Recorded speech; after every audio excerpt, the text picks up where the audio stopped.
나의 대적이 이것을 보고 부끄러워하리니 그는 전에 내게 말하기를 네 하나님 여호와가 어디 있느냐 하던 자라. 그가 거리에 진흙같이 밟히리니 그것을 내가 보리로다.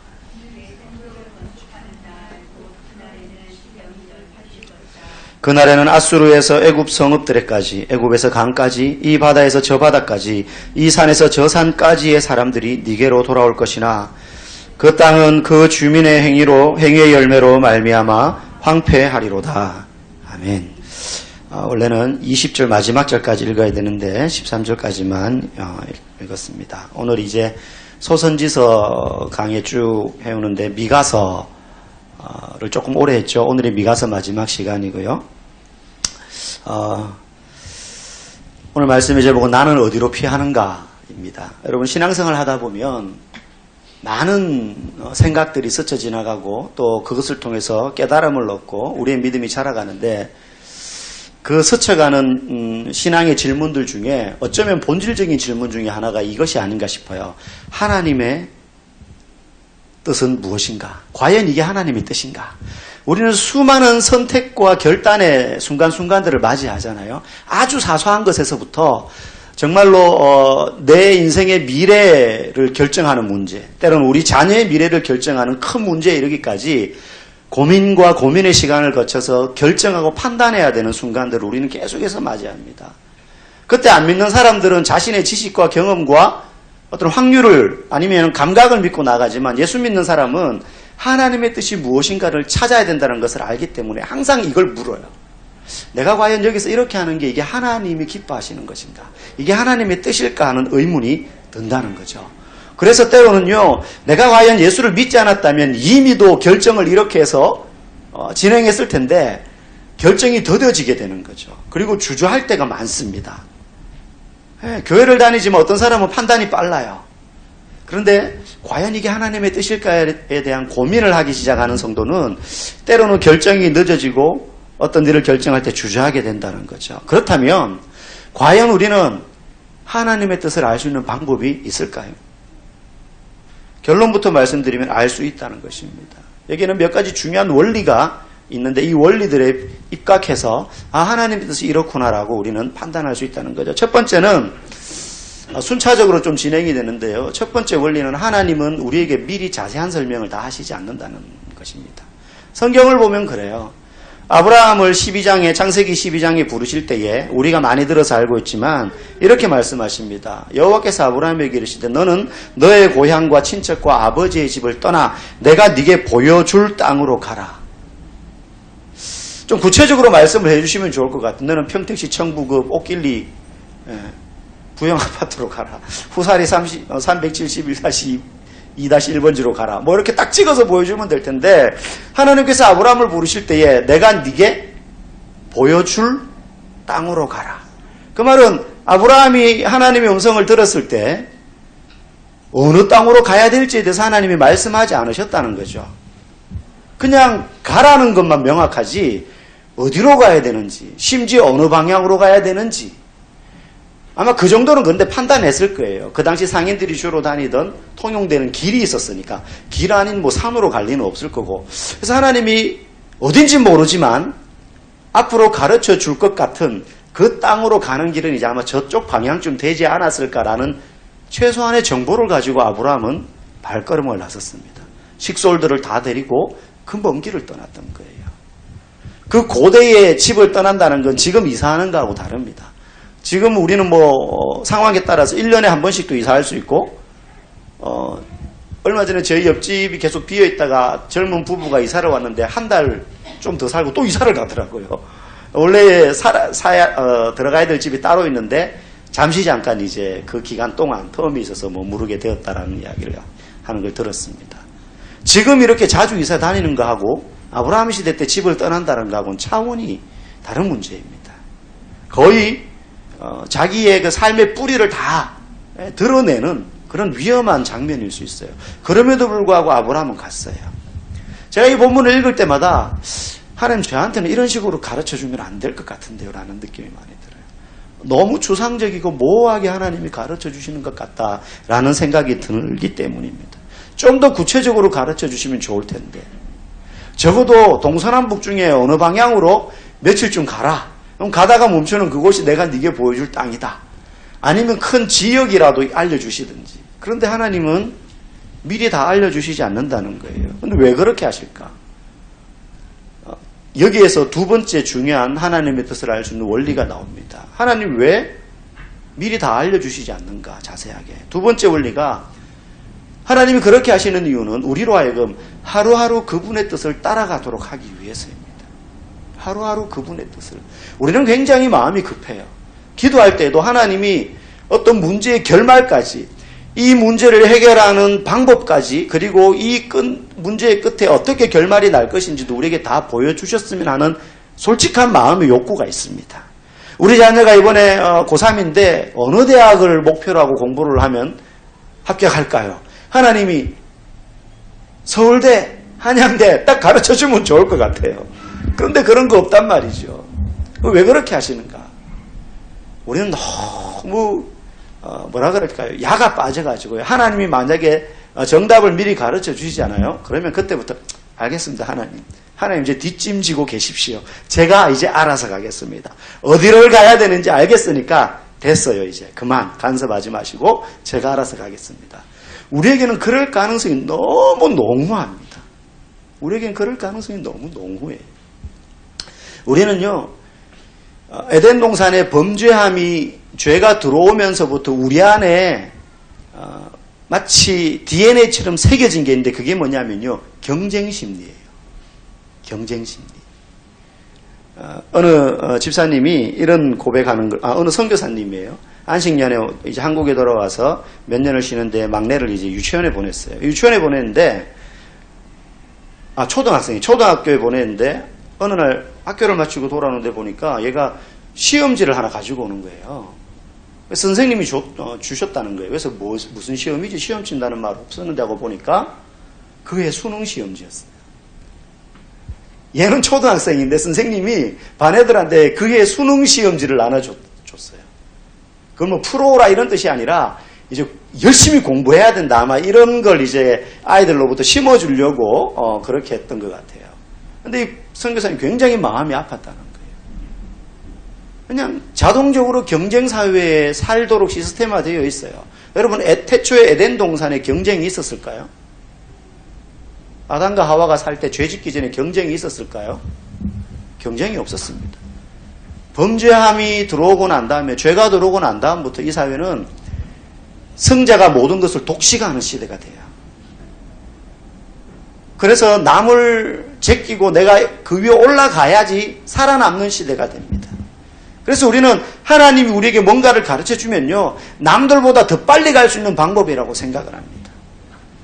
그래서 하나님은 우리에게 전부 가르쳐 주시지 않고 매일매일 우리를 하나님을 따라올 수 있도록, 하나님을 매일매일 의지할 수 있도록 우리에게 다 보여주시지 않는다는 거예요.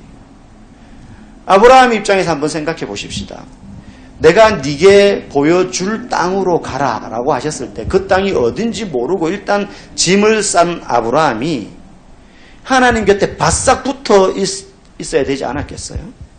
그냥 그저 널널한 마음으로 가다 보면 어딘가 나오겠지, 이런 마음으로 가지 않았을 거예요.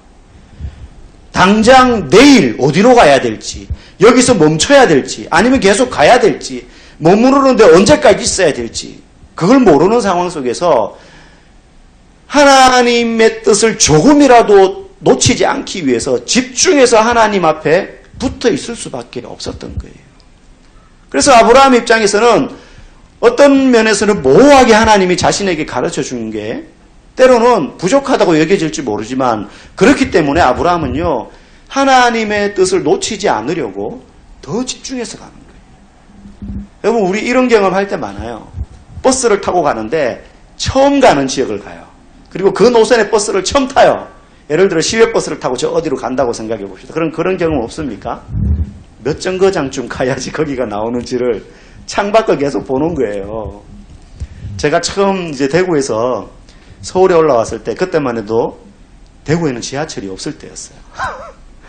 처음 왔는데 버스를 타려고 하는데 이거 버스 노선이 이해가 안 되는 거예요. 처음에는. 제 기억에 그때 번호판이 파란색이 있고 빨간색이 있었는데 그걸 구별해서 타야 된다는 그 원리가 저는 이해가 안 되는 거예요. 그래서 지하철을 3개월 동안 타고 다녔어요. 그나마 지하철은 좀 낫더라고요.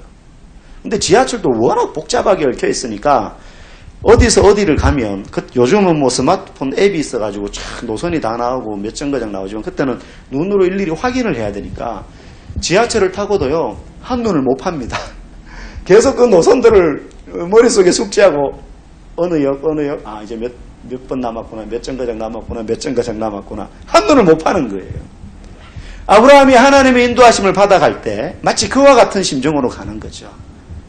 어딘지를 모르니까 매일매일 하나님 앞에 바싹 붙어 있지 않으면 안 되는 거예요. 예수님이 제자들을 부르실 때도 그런 방법으로 부르셨습니다. 그렇죠? 제자들을 부르실 때에 베드로를 부르시고 요한을 부르시고 야고보를 부르시고 안드레를 부르실 때에 일일이 너는 나를 따라오면은 이런 일을 하게 될 것이고 생활 계획표처럼 플랜을 알려주신 게 아니라 그냥 나를 따라와라. 기껏해야 알려주신 게 내가 너로 하여금 사람 낚는 어부가 되게 하겠다. 이 정도예요. 도대체 그게 무슨 의미인지, 예수님을 따라가면 어떤 일을 겪게 될 것인지 제자들에게 그런 것들을 가르쳐 주지 않으셨어요. 그냥 나를 따라와라. 그러면 내가 알아서 할 테니까 너희들은 나만 열심히 따라오면 돼. 나만 열심히 따라오면 돼. 그래서 마치 눈이 내렸을 때 누군가가 앞에서 디디고 가면 그냥 그 디딘 그 발자국을 디디고 가면 좀 수월하잖아요. 마치 그와 같이 그 발만 보고 가는 거예요. 제자들이. 내가 보여주겠다는 거예요. 나만 따라오라는 거예요. 하나님이 아브라함을 부르실 때에도 예수님이 제자들을 부르실 때에도 그와 같은 방법으로 부르셨다는 겁니다. 그러므로 저와 여러분들이 신앙생활을 하면서 하나님의 뜻을 쫓아가기 위해서 할 일은 말씀과 기도로 매일매일 주님 앞에 집중하며 하루하루 살아가는 것. 그것이 하나님의 뜻을 알아가며 가는 믿음의 삶이라는 겁니다. 세 번째, 하나님의 뜻을 알 수 있는 원리는 내가 바른 길을 가고 있느냐를 점검해 봐야 되는 것입니다. 그때 알 수 있어요. 성경은 세상과 달리 세상은 결과에 무게중심을 많이 둡니다. 그래서 동기와 과정이 좀 사람들이 공감을 못한다 할지라도 결과만 좋으면, 결과만 그가 원하는 대로 되면 그냥 묻혀요. 어떻게 해서든 돈만 많이 벌면 사람들이 그 사람에게 뭐라고 잘 못해요. 속으로는 무슨 생각을 할지 몰라도. 네. 구테타를 일으켜가지고 정권을 잡아도 일단 대통령 자리에 딱 오르면 그 다음에는 그냥 다 깨갱하는 거예요. 나중에 이제 시대가 바뀌니까는 그런 게 문제였다라고 이야기하는 것이지. 세상은 결과를 중요하게 여깁니다. 그런데 성경은 절대 그렇게 말하지 않아요. 동기와 과정이 결과 이상으로 중요하다고 이야기합니다. 다 중요해요. 그런데 동기와 과정을 굉장히 철저하게 돌아볼 것을 성경은 우리에게 주문하고 있습니다. 그래서 내가 어떤 일을 결정할 때 이게 하나님의 뜻인지 아닌지를 알려면 내가 이렇게 판단할 때 이것이 바른 길이냐, 특별히 이게 바르다라는 것은 뭐 도덕적으로 바르냐 이것도 있지만 하나님이 원하시고 하나님이 내가 이렇게 선택할 때 기뻐하실까? 그것에 입각해서 이것이 바른 길이냐를 우리가 점검해 볼 때 이것이 하나님이 원하시는 합당한 길이라면, 내가 가는 길이 바른 길이라면, 하나님이 기뻐하시는 만한 이유에서 내가 이 일을 시작했다면 사람들이 볼 때에는 좀 아닌 것 같아라는 생각을 할 수 있을지 몰라도, 지금은 결과가 보이지 않는다 할지라도 이 길이 바른 길이라면 매일매일 하나님의 그 발걸음에 동행하며 살아가면 결국은 그 결과는 하나님이 인도해 주신다는 거예요. 내가 결과를 만들어내는 것이 아니라. 세상은 결과를 중요시 여기기 때문에 내가 원하는 어떤 결과를 만들어내면 된다고 생각합니다. 그런데 성경은 결과는 하나님, 잘하게 하시는 이는 하나님이세요. 내 마음의 동기가 하나님이 원하는 바른 것이고 하나님 뜻에 합당한 것이고 하나님이 기뻐할 만한 것이라면 시작하면 되는 거예요. 그리고 그 과정이 정당해야 되는 것이고, 그러면 결과는 사람들이 볼 때는 실패와 성공처럼 나눌 수 있을지 몰라도 그 결과의 여부는 하나님이 판단하신다는 것입니다. 마지막으로 가장 중요한 원리가 있습니다. 네 번째. 그게 뭐냐면 이 모든 것을 관통하는 것은 믿음입니다. 믿음. 하나님의 인도하심을 따라갈 때 최소한의 정보를 가지고 간다고 했습니다. 아브라함에게도 요만큼만 보여주셨어요. 근데 그 최소한의 정보를 가지고 갈 때 뭐가 필요하냐? 배짱이 필요하냐? 내 계산이 필요하냐? 내 경험이 필요하냐? 그런 것이 필요한 것이 아니라 믿음이 필요한 것입니다. 하루하루 주님께 집중하고 살고 그 걸음이 바른 동기와 과정을 거치고 있다면 결과를 예측하지 못할지라도 이것이 하나님께서 원하시는 일이라는 사실을 믿고 나아가는 것이. 그럴 때 우리의 믿음이 있음과 믿음 없음이 드러나는 것입니다. 오늘 우리가 읽은 본문도 그와 같은 내용입니다. 그와 같은 측면에서 볼 수 있는데요. 오늘 미가 선지자는 결론적으로 이런 이야기를 해요. 우리의 범죄함 때문에 우리나라가 지금 망해간다. 그리고 아수르가 그리고 그 대적들이 우리나라를 침략해가지고 이제 멸망해가는 풍전등화의 위기 가운데 있는데 이걸 보고 우리의 대적들이 막 기뻐하고 있다는 것이 지금 좋아하고 있습니다. 그런데 미가는 나라가 망해가는데 그 현실을 적나라하게 이야기하지만 이게 피해갈 일이 아니라 하나님께서 우리에게 이렇게 징계를 내리는 것은 우리가 마땅히 당해야 될 하나님의 벌이다. 그러면서 그럼에도 불구하고 우리에게는 소망이 있다라는 결론을 오늘 미가 선지자는 이야기하는데 그 이유는 하나님께 대한 믿음 때문에 그렇다는 거예요. 오늘 9절에 보니까 이렇게 말합니다. 내가 여호와께 범죄하였으니 그의 진노를 당하리니. 이 말은 우리가 지금 아수르에 의해서 망해가는 것, 이것은 우리가 지금 죄 때문에 망하는 것이기 때문에 당연히 이 벌을 받아야 된다는 거예요. 하나님 우리나라 안 망하게 해주세요. 그런다고 해서 이 진노가 피해가지 않는다는 거예요. 우리가 당해야 될 심판이라는 거죠. 잘못했기 때문에. 무엇보다도 미가 선지자가 분명히 우리에게 이 벌이 내릴 것을 확신하는 이유는 하나님은 공의의 하나님이시라는 걸 알기 때문에 그래요. 이스라엘의 범죄를 그냥 모른 채 지나치실 수가 없는 속성을 가지고 있어요. 하나님. 이번에도 한 번 더 내가 봐줄게. 이렇게 하실 수 없다는 겁니다. 하나님도. 하나님은 전능하신 분이지만 하나님이 못하시는 것들이 많아요. 그런 의미에서. 하나님은 자기의 속성을 거스를 수 없어요.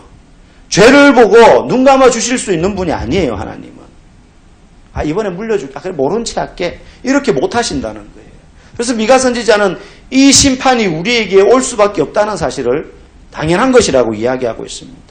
그러나 그럼에도 불구하고 미가 선지자가 소망을 이야기하는 근거가 뭐냐면 9절에 주께서 나를 인도하사 광명에 이르게 하시리니 내가 그의 공의를 보리로다. 우리는 공의 그러면 잘못한 것에 대해서 채찍질만 내리는 것을 공의라고 이야기하는데 사실 이 공의도 어디에 근거를 두고 있느냐 하면 사랑에 근거를 두고 있습니다. 사랑이 없는 공의는 더 이상 공의가 아니에요. 그거는 분노요, 복수예요, 복수. 사랑에 근거하고 있기 때문에 부모가 자식을 체벌하는 게 공의가 되는 거예요.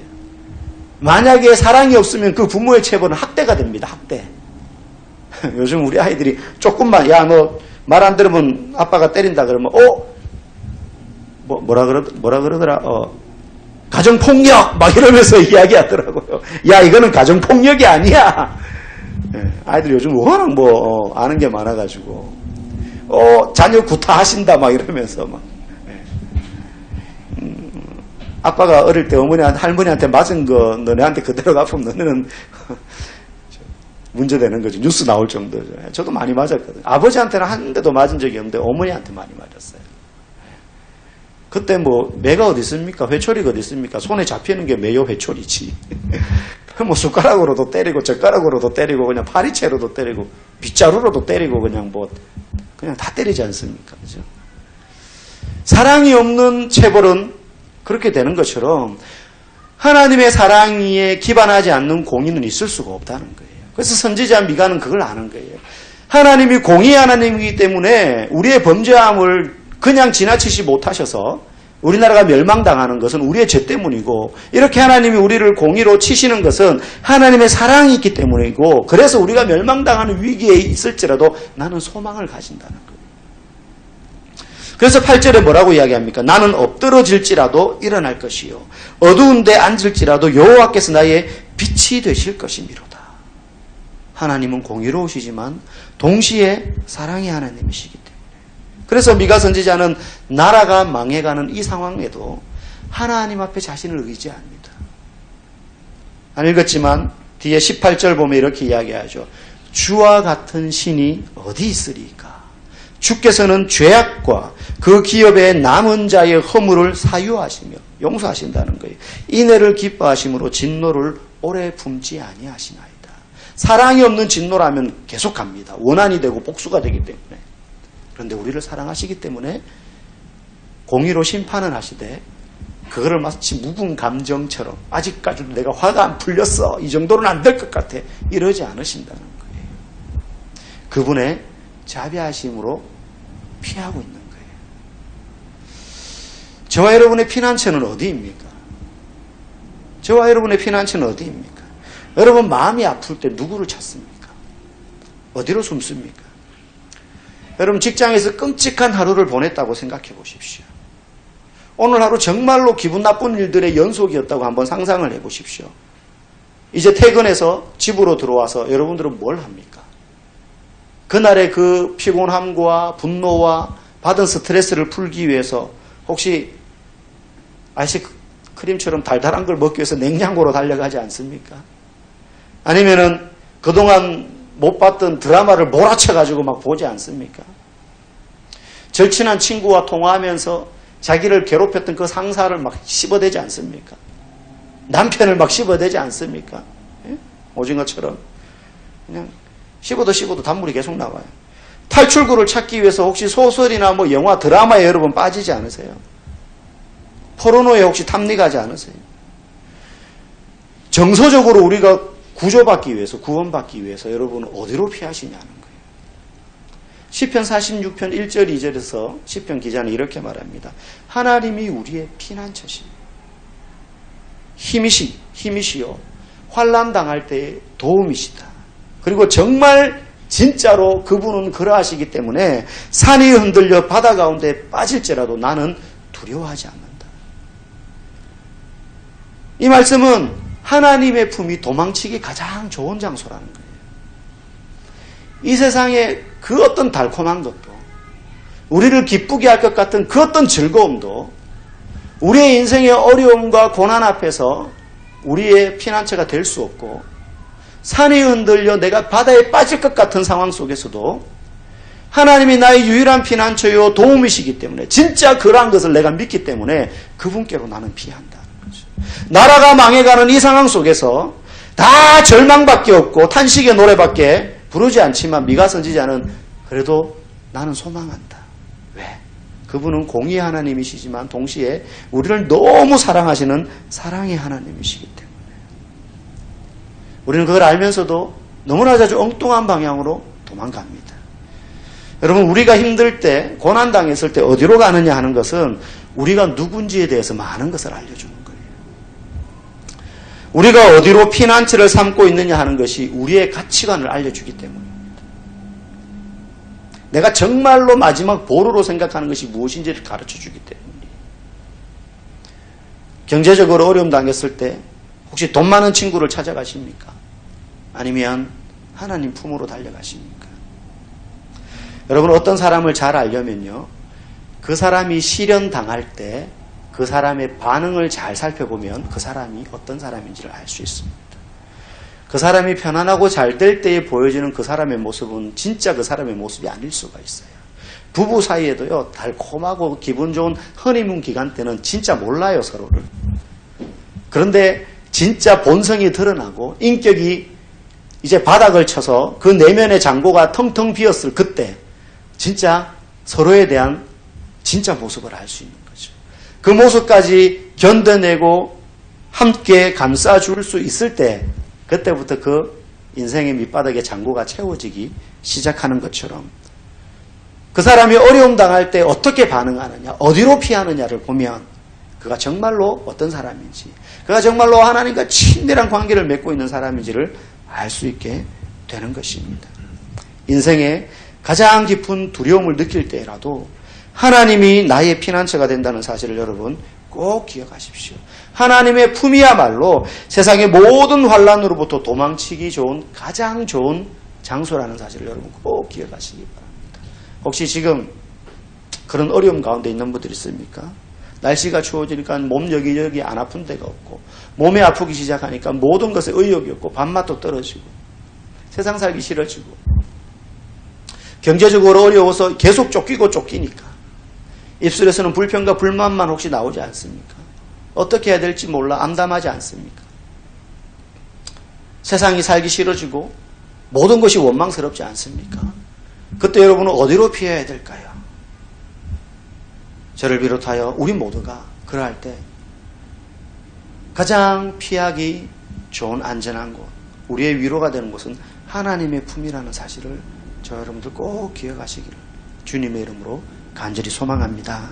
이 시간 함께 기도하도록